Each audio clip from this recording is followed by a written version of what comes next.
इस 10 लक्षण धर्म को जीना सीखें।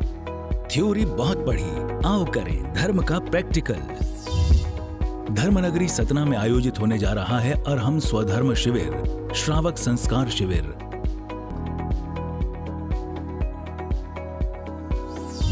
संत शिरोमणि आचार्य श्री 108 विद्यासागर जी महाराज के परम प्रभावक शिष्य अरहम ध्यान योग प्रणेता मुनि श्री 108 प्रणम्य सागर जी महाराज एवं परम पूज्य मुनि श्री चंद्र सागर जी महाराज सत्संग के पावन सानिध्य में पूजन, अभिषेक, विधान, स्वाध्याय करने के साथ साथ इस पर्युषण सीखें ध्यान साधना के माध्यम से धर्म को जीना।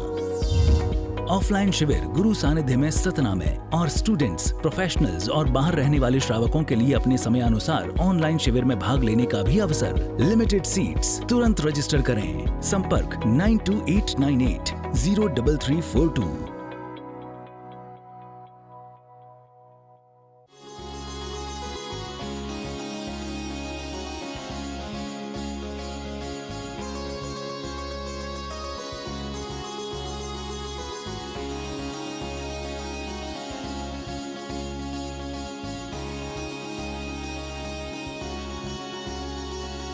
इस कार्यक्रम के पुण्यार्चक हैं निवेदक सकल दिगंबर जैन समाज सतना मध्य प्रदेश।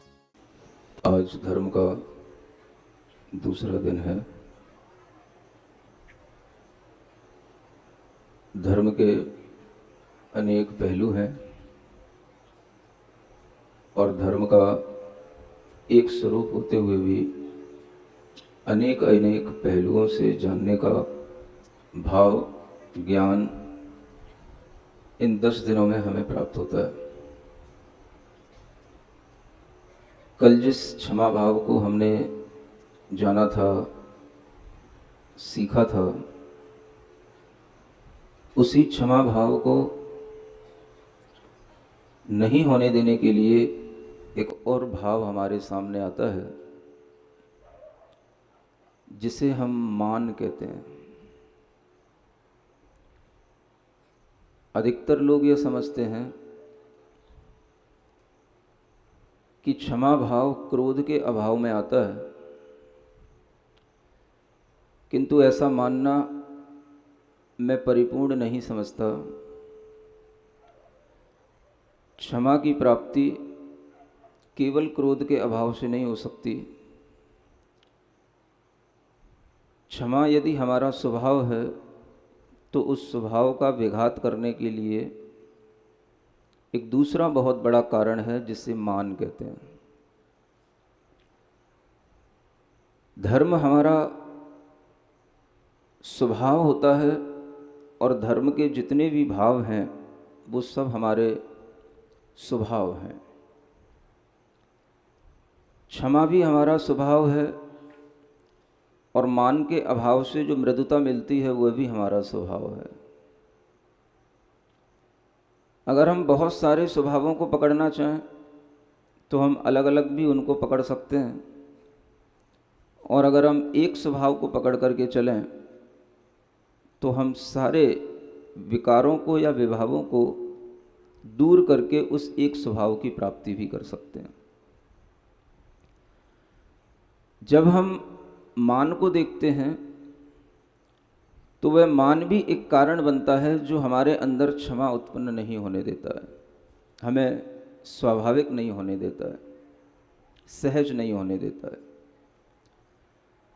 उस मान के कारण भी आप देखते हैं अनेक लोग स्तब्ध रहते हैं, बिल्कुल ठूंठ की तरह, जैसे खड़े होना कहते हैं या बैठे होना कहते हैं, ऐसे बन जाते हैं। कहा जा सकता है कि जिनके अंदर मान होता है और वह उस मान के अधिकता का जब अनुभव कर रहे होते हैं तो उन्हें किसी भी तरह से क्षमा भाव में लाना संभव नहीं हो सकता, और उनके अंदर किसी दूसरे से क्षमा मांगने का भाव भी नहीं हो सकता। यह मान एक ऐसी कसाय है जिसके कारण से व्यक्ति किसी दूसरे को तवज्जो दे, ये संभव नहीं है।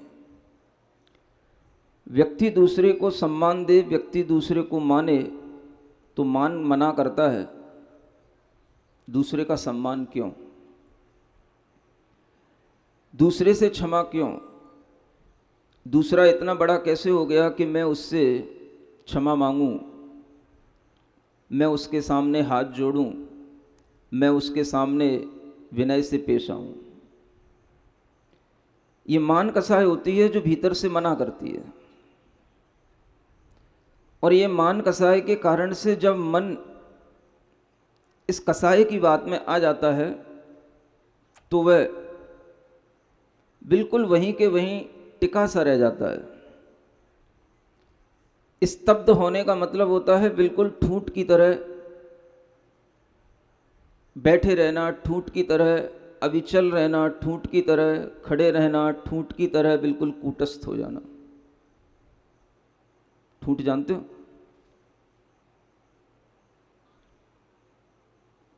एक ऐसा वृक्ष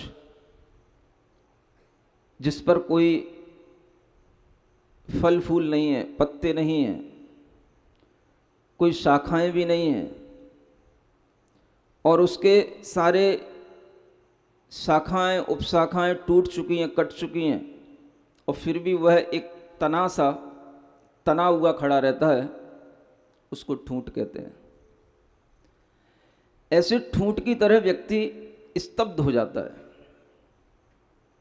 आप देखेंगे अगर आप किसी से कोई बात कह रहे हैं, वो आपकी बात को सुन रहा है लेकिन कोई रेस्पॉन्स नहीं दे रहा है। आपकी बात सुन करके ना हाँ कर रहा है ना कर रहा है। आपकी बात सुनने के बाद भी वह बिल्कुल अनसुनी कर रहा है। ऐसे व्यक्ति को देख करके आप समझ लेंगे कि इसका मन मना तो कर रहा है लेकिन इसने अपने बॉडी लैंग्वेज पर इतना कंट्रोल कर रखा है कि ये अपनी गर्दन भी हिलाना नहीं चाहता, और वह बैठा बैठा केवल सुनता रहेगा। आप उससे पूछोगे ये बात सही है कि गलत है, नो आंसर, नो रेस्पॉन्स।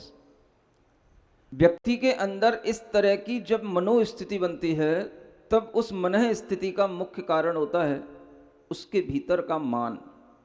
जब वह कुछ भी आपसे कहना नहीं चाह रहा है, कुछ भी आपके लिए बतलाना नहीं चाह रहा है, कुछ भी आपके लिए प्रतिक्रिया नहीं करना चाह रहा है, और ऐसा मान, ऐसा अभिमान आप जब देख लेते हैं तो आपके समझ में आ सकता है कि ये मान मुख्य रूप से व्यक्ति को आगे बढ़ने से रोकता है।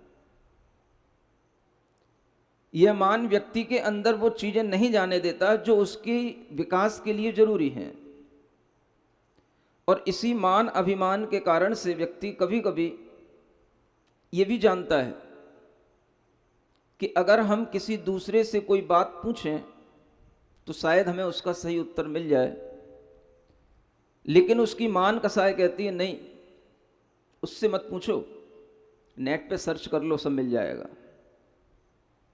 आज नेट की एक और बड़ी चीज आ गई है जिसे कहते हैं एआई, आर्टिफिशियल इंटेलिजेंसी। एक ऐसा साइंस डेवलप हो रहा है, आपको किसी से कुछ बात करने की जरूरत नहीं, किसी से कुछ पूछने की जरूरत नहीं, सब कुछ आपके साथ में चैट करने के लिए वो जीपीटी तैयार है, और आप उसके साथ में जो भी बात करना चाहेंगे आपके लिए वो आंसर देगा, आपके साथ में रेस्पॉन्स मिलेगा, और आप उस लैपटॉप को या उस टैबलेट को हाथ में लेकर के आप दुनिया की कोई भी चीज़ सीख सकते हैं, समझ सकते हैं। आपको किसी थर्ड पर्सन से बोलने की कोई ज़रूरत नहीं है। आप सोचें कि इस तरह की डिवाइस का उपयोग करते हुए व्यक्ति अब और क्या बनेगा, उसकी प्रॉब्लम सॉल्व होंगी कि प्रॉब्लम्स उसकी बढ़ेंगी। पहले ही आदमी जब मानी हो जाता है तो किसी से कुछ कहना नहीं चाहता, किसी से कुछ पूछना नहीं चाहता। आप देखते होंगे कि जब आपके मन में कोई क्वेश्चन आता है तो आप कई बार इसलिए नहीं पूछते कि हम क्या कम है, कहीं ये ना समझ ले कि इन्हें इतना भी नहीं आता। तो ये भी हमारा एक मान होता है जो हमें रोकता है किसी से पूछने में, किसी से बात करने में, किसी से समझने में। क्यों बोलें, क्यों आपसे पूछें, क्यों आपको हम तवज्जो दें, क्यों आपसे हम इस बात के लिए परामर्श करें, हम खुद कर लेंगे। जब व्यक्ति के अंदर इस तरह की थिंकिंग आने लग जाती है तो उसके दिमाग के अंदर जो कुछ विचार चल रहा होता है उसके पीछे एक कसाय काम कर रही होती है जिसका नाम है मान कसाय। और ये हर व्यक्ति के साथ होता है। आप अगर बड़े हो रहे हैं तो आपको अपने आसपास के लोगों के साथ में ये दिक्कत होने लग जाती है कि हम उससे ये चीज़ क्यों पूछें। आपको पता होता है कि फलाना व्यक्ति फलाने काम में एक्सपर्ट है, हमारे काम बिगड़ रहे हैं, अगर हम उससे पूछेंगे तो वो अच्छी सलाह भी दे सकता है, हमारे काम को बना भी सकता है। लेकिन हम जब उस मान भाव में आ जाते हैं तो हम कहते हैं नहीं नहीं, जैसा होगा वैसा हो जाएगा, थोड़ा कमी तो होगा, उससे नहीं पूछना। उसको पूछेंगे तो हम थोड़ा नीचे हो जाएंगे, वो ऊंचा हो जाएगा। तो ये मान कसाय हमको रोकती है।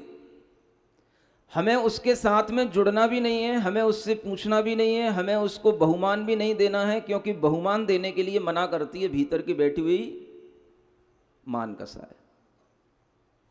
इसलिए मान कसाय जब आगे आती है तो आदमी दूसरे को सम्मान नहीं देता, दूसरे का बहुमान नहीं करता। और यही मान कसाय जब आगे बढ़ती जाती है तो फिर धीरे धीरे एक ऐसा अंधकार सा सामने आ जाता है कि व्यक्ति को खुद ही पता नहीं होता है कि हम अंधकार में जी रहे हैं कि उजाले में जी रहे हैं। आचार्य कहते हैं हर व्यक्ति के अंदर एक इच्छा जागृत होती है कि मैं कुछ करूं, और ये करने की जो उछाल भीतर से पैदा होती है, आध्यात्मिक दृष्टि से ये भी एक मान कसाई के कारण से पैदा होती है।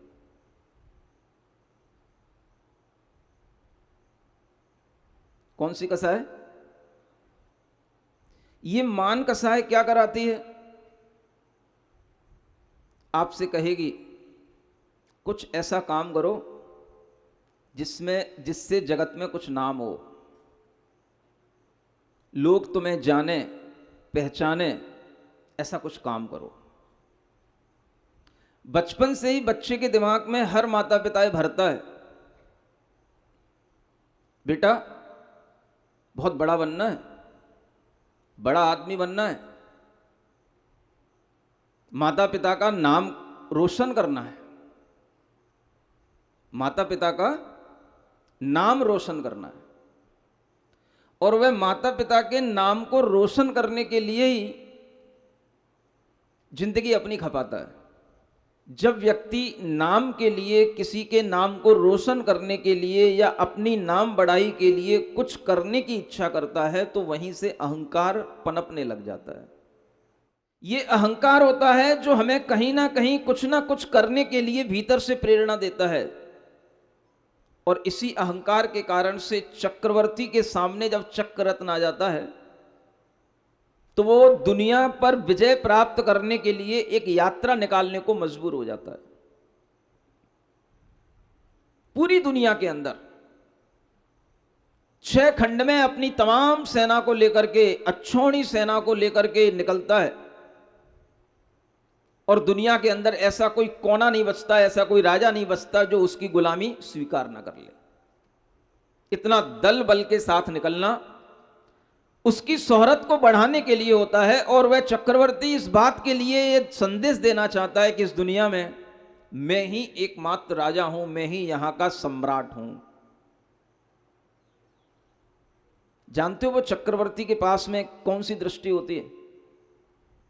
वो वही दृष्टि होती है जिसके लिए तुम जिंदगी भर धर्म सुनते हो, ये तपस्या कर रहे हो, ये साधनाएं कर रहे हो सम्यक दर्शन को प्राप्त करने के लिए, और उसके अंदर वो दृष्टि आ चुकी है। इसलिए धर्म तब तक नहीं आता पूरा का पूरा जब तक कि व्यक्ति अपने अंदर का ये अहंकार पूरा का पूरा समाप्त ना कर ले। केवल सम्यक दृष्टि हो जाने से धर्म नहीं हो जाता। केवल सम्यक ज्ञानी हो जाने से भी कोई धार्मिक दृष्टि नहीं आ जाती।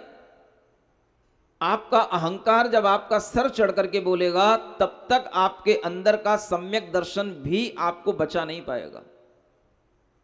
वो अहंकार आपके सामने आ जाएगा तो आपको बड़े बड़े युद्ध भी करने के लिए तत्पर कर देगा। इसीलिए आप देखते हो कि बहुत सारे ऐसे धार्मिक लोग होते हैं जो 10 दिन तक खूब उपवास करते हैं, 10 दिन तक खूब पूजाएं करते हैं, 10 दिन तक बड़े बड़े शिविरों में भी जाते हैं, लेकिन 11वें दिन वो फिर उसी भाव में आ जाते हैं। सम्राट है, पूरे विश्व के 6 खंडों को जीत करके आ गया, 5 मिलेच्छ खंड, एक आर्य खंड, सब पर विजय प्राप्त करके आ गया। यहां तक कि जो विद्याधर लोग होते हैं, बड़ी बड़ी विद्याओं के स्वामी होते हैं, उन विद्याधरों की श्रेणियों में भी गमन करके वह वहां पर भी उन विद्याधरों के राजाओं को जीत कर आ गया। और अयोध्या में प्रवेश करना है, और वह सारी विजय करने के बाद में वह अयोध्या में प्रवेश नहीं कर रहा है चक्र, और रुक गया वहीं पर। सब लोग सोच रहे हैं, आश्चर्य में पड़ जाते हैं कि ये चक्र यहां आने के बाद क्यों रुक गया। अब तो यहां कुछ बचा ही नहीं, दुनिया में सारे राजाओं पर विजय प्राप्त कर ली, अब तो कुछ बचा ही नहीं। ये चक्र आगे नहीं बढ़ रहा है, ये संदेश दे रहा है इस बात का कि कोई ना कोई है जो आपको अभी स्वीकार नहीं कर रहा है। पता लगाओ कौन है। राजन, आपने दुनिया के सब राजाओं को जीत लिया, अब आपके घर के ही भाई रह गए। अब आपको अपने घर के लोगों को जीतना है। दुनिया के लोगों को तो आपने जीत लिया है, लेकिन ये आपके भाई हैं, और जानते हो ये भी उसी पिता की संतान है जिसकी आप हैं। इक्ष्वाकु वंशी हैं, ये क्षत्रिय हैं। ये आपकी दास्ता कैसे स्वीकार करेंगे? क्यों नहीं करेंगे? मेरा चक्र रत्न आगे चल रहा है और मैं पूरे दुनिया में एकमात्र सम्राट हूं, ये घोषणा करने वाला ये चक्र रत्न हमारी आयुशाला में प्रकट हुआ है। सम्राट कुछ भी हो, लेकिन अभी भी आपके सामने कोई महापुरुष है, कोई पुण्यात्मा है, वो भी आपके ही घर का है, जो ये स्वीकार नहीं कर रहा है। वो अपना राज्य जब आपके लिए दे दे, अपना मुकुट आपके चरणों में अर्पित कर दे, तब आप समझना कि आपने अपने घर के भाइयों को भी जीत लिया है। और वो भाई अभी तैयार नहीं है आपके लिए अपना समर्पण करने को। दुनिया को जीत लेना अलग बात है, अपने घर के लोगों को जीतना अलग बात है। और घर के लोगों पर जीत हासिल करने के बाद में फिर अपने भीतर के घर को जीतना और अलग बात है। ये सब अहंकार के कारण से बढ़ते हुए साम्राज्य राजन आपके सामने खड़े तो हो गए, लेकिन अभी आपको अपने भाई को जीतने के लिए भी पुरुषार्थ करना पड़ेगा। और वह भाई और कोई नहीं है, आपका ही सगा भाई है, जिसका नाम है बाहुबली।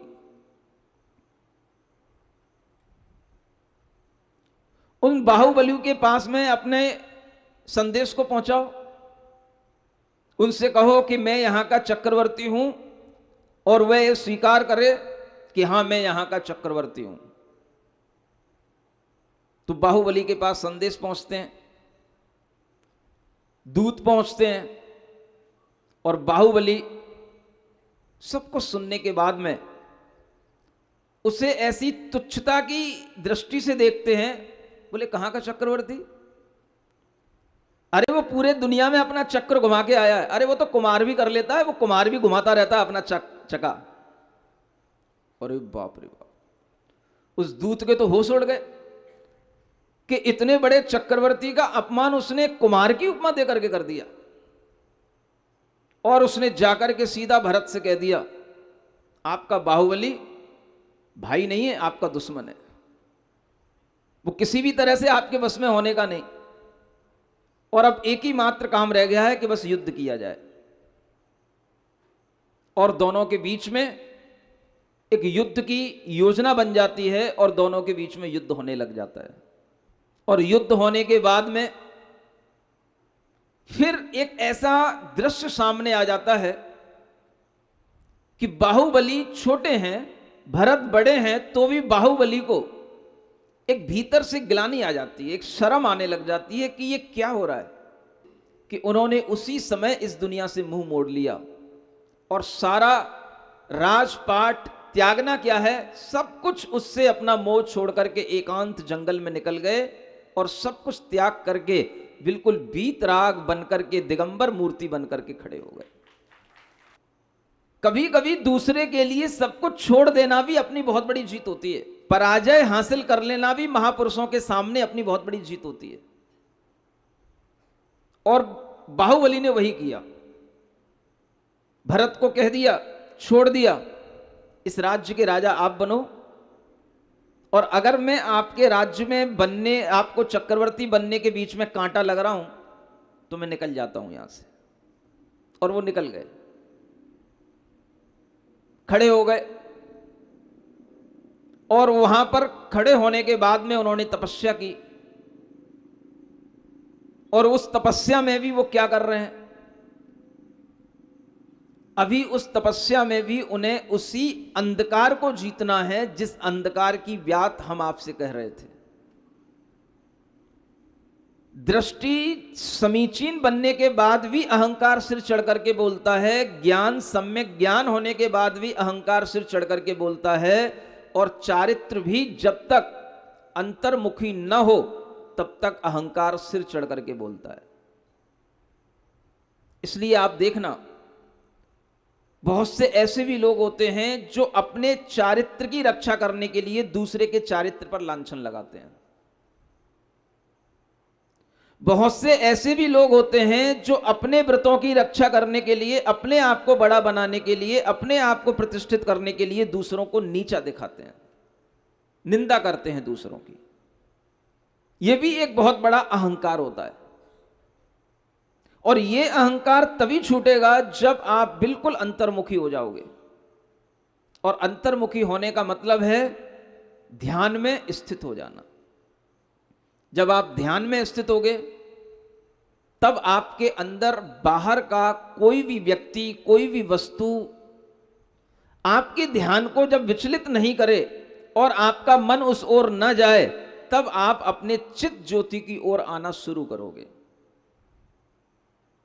बाहुबली ने सब छोड़ा, और सब छोड़ने के बाद में जब वह अपने चैतन्य ज्योति को देखने के लिए अपने भीतर के अहम को विसर्जित कर रहे हैं, तो वह अहम विसर्जित करने में, अहम को छोड़ते जाने में, हर तरह से अहम का समर्पण निकाल करके उसे अलग करने में उन्हें बहुत समय लग रहा है। और जितना भी समय लगेगा वो लगेगा।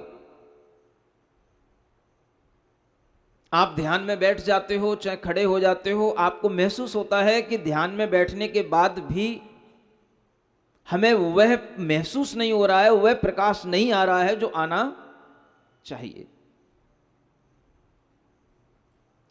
तरह तरह की चीजों का आलंबन लिया जाता है, कभी ज्ञान का, कभी ध्यान के अनेक तरह के उपायों का, कभी अनेक तरह की भावनाओं का, कभी अनेक प्रकार के चिंतनों का। और इस तरह का करते करते करते करते जब मन बिल्कुल उस प्रक्रिया में डूब जाए, तब एक क्षण आता है जब वह चित ज्योति प्रकट होती है, जिसको कहते हैं केवल ज्ञान को प्रकट हो जाना, केवल ज्ञान की उत्पत्ति हो जाना। और वह चित ज्योति जब आ गई, प्रकाश आ गया, तब समझना अंधकार इस आत्मा से पूरा का पूरा छट गया, हट गया। इसलिए जब भी कोई व्यक्ति खुद को बनाना चाहता है तो उसे पहले खुद को मिटाना पड़ता है। सुन रहे हो कि नहीं? खुद को बनाने के लिए खुद को मिटाना पड़ेगा, खुद को मिटाना पड़ेगा, खुद ही को मिटाना पड़ेगा।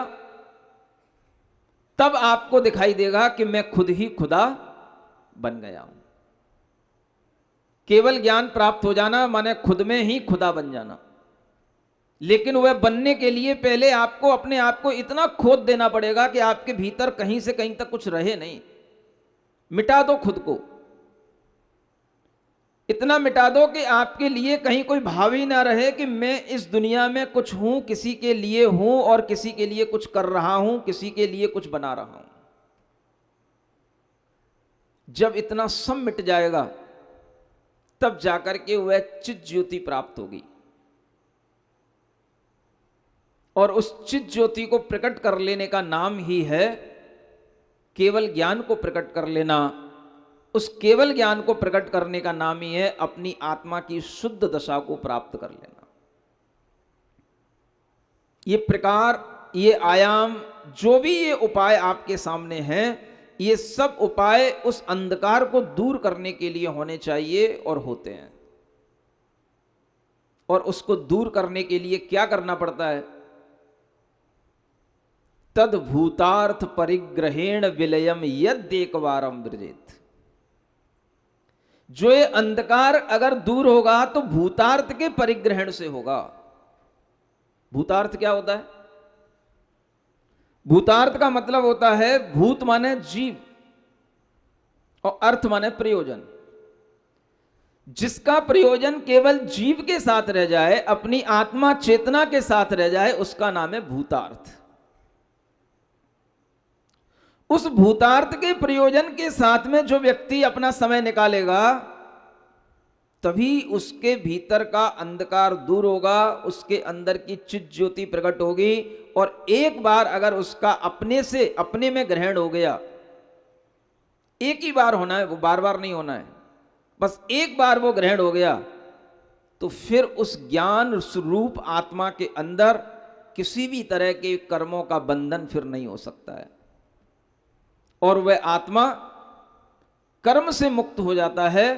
केवल उस भूतार्थ को ग्रहण करने से ही उसके अंदर इतनी शक्ति आ जाती है कि कर्म उसके आसपास होते हुए भी उससे फिर बंधते नहीं है।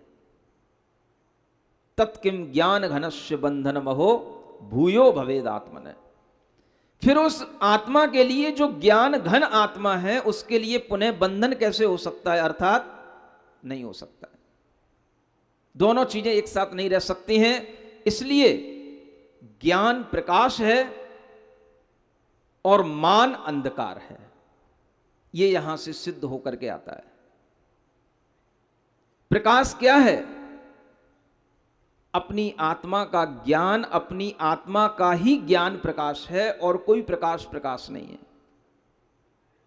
अंधकार क्या है? अहंकार ही अंधकार है। और इस अंधकार को चीरते चले जाना है तब तक कि जब तक कि वह चित ज्योति केवल ज्ञान का प्रकाश प्रकट ना हो जाए।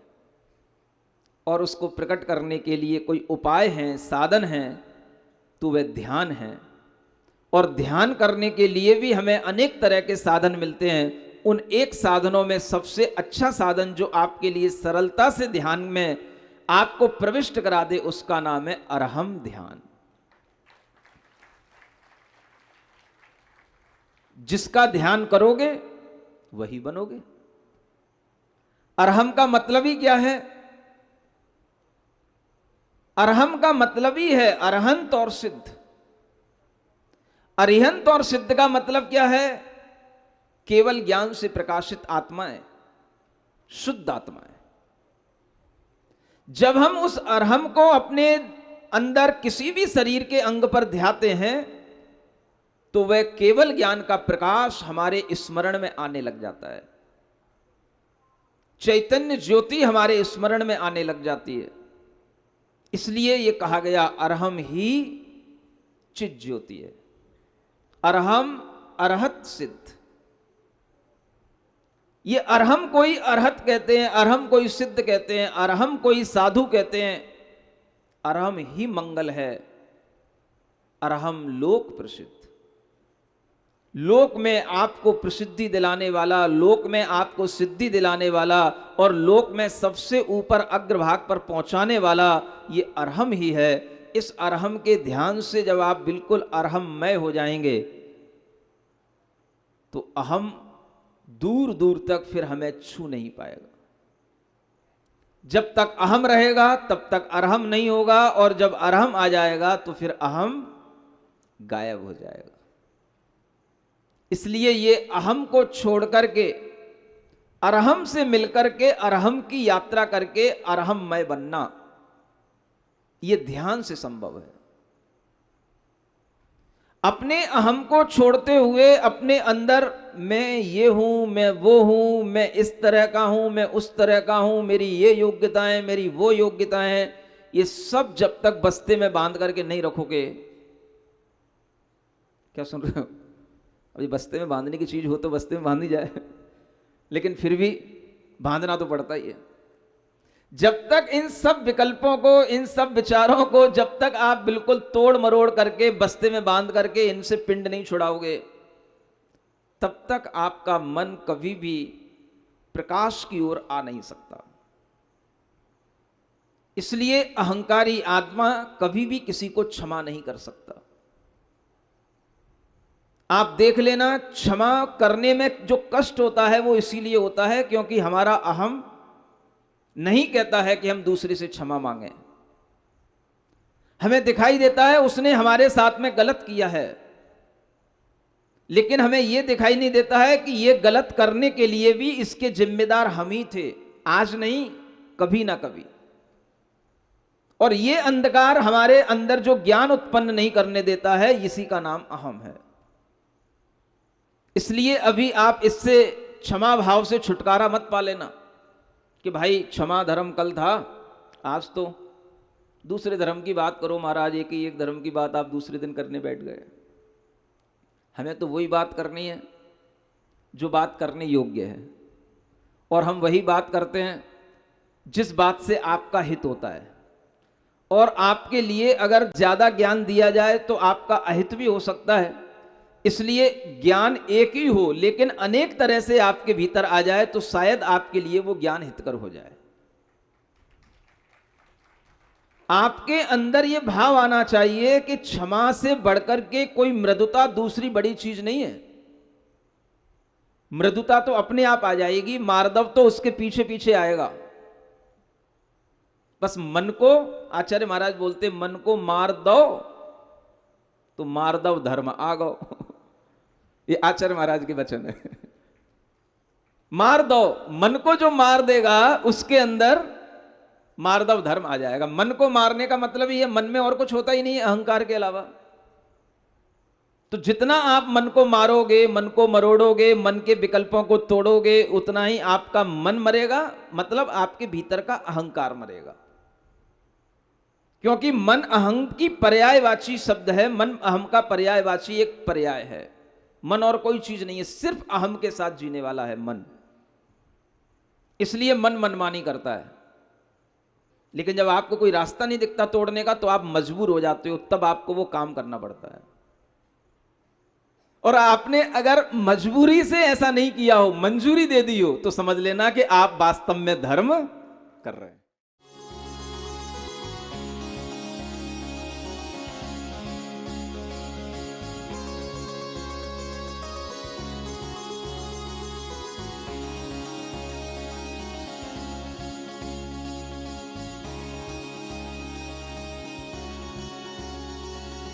इस कार्यक्रम के पुण्यार्चक थे निवेदक सकल दिगंबर जैन समाज, सतना, मध्य प्रदेश। इस 10 लक्षण धर्म को जीना सीखें। थ्योरी बहुत पढ़ी, आओ करें धर्म का प्रैक्टिकल। धर्मनगरी सतना में आयोजित होने जा रहा है अरहम स्वधर्म शिविर, श्रावक संस्कार शिविर।